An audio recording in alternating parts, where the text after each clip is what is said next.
Yekşene devam hürmetli vatandaş bugün çislağa 2021 yıl 5. ayının 22. günü.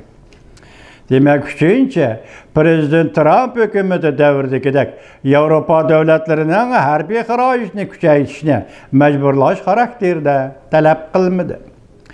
Oxşaşda sode ticaret cihette Prezident Joe Biden hükümeti Prezident Trump devridikidek Avrupa İttifakı ve dost birodari bilen hisoblashadigan, savdo urushi qiladigan qiliqlarni qilmadi. Mushu haftaning birinchi kuni Amerika, Avrupa savdo vakillari o'rtoqlashib, ikki tarafning boj elish, o'ch elish harakatlarini vaqtli to'xtatganligini jakarladi. Hamda tig'uvchini Jungoga qaratishga boshladi.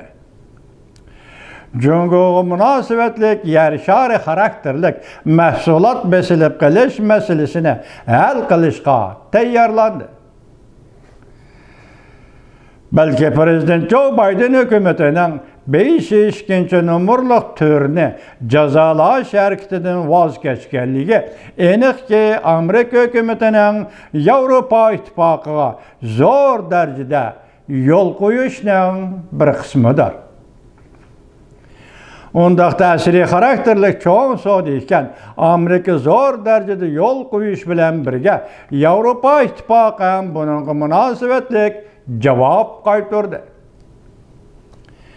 Shuni biz ko'rib yetdikki, yaqinqi bir mezgildan beri Avrupa İttifoqi Amerikaning qadamlariga ergashib, kishilik huquqni dastak qilib, Uyg'uriston masalasi bo'yicha Jungoning ayrim amaldorlarini embargo qilib, 30 yildan beri Jungo bilan Avrupa İttifoqi o'rtasida kishilik huquq urushi qilmaydigan odatni buzib tashladi. İkinchidan, Amerikaning endi Tinch okeani strategiyasiga ovoz qo'shib, Germaniya va Fransiya harbiy parxodlari Sharqiy dengiz va Janubiy dengizga kirib, Amerika Yaponiya bilan birlikda harbiy manevr o'tkazdi. Üçüncüden, Avrupa İttifaqı Komiteti yaqında Jungo Avrupa mablag' solish kelishimini tasdiqlash tirishchanligini vaqtincha to'xtatdi. Bularning hammasi shundan derak beradi-ki, Amerika Avrupa İttifaqi o'rtasidagi bu savdo bargan sari yo'g'onashga, kengayishga boshladi.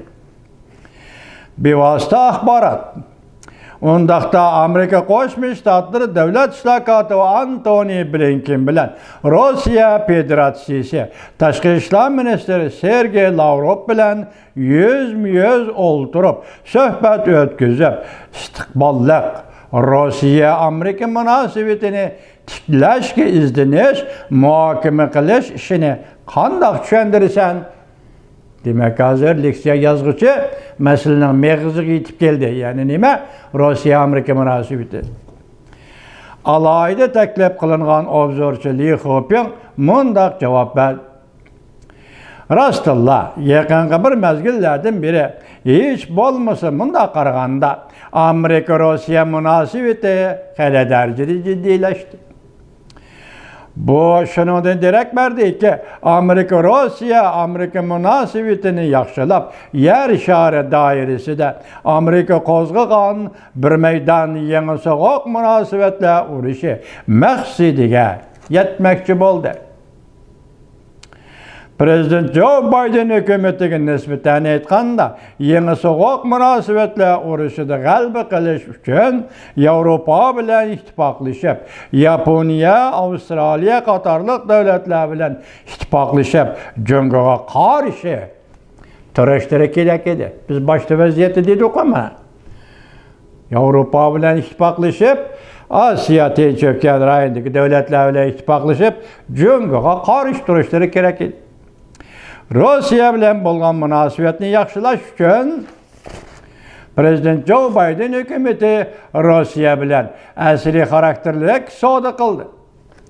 Davomini anglash, hurmatli vatandosh.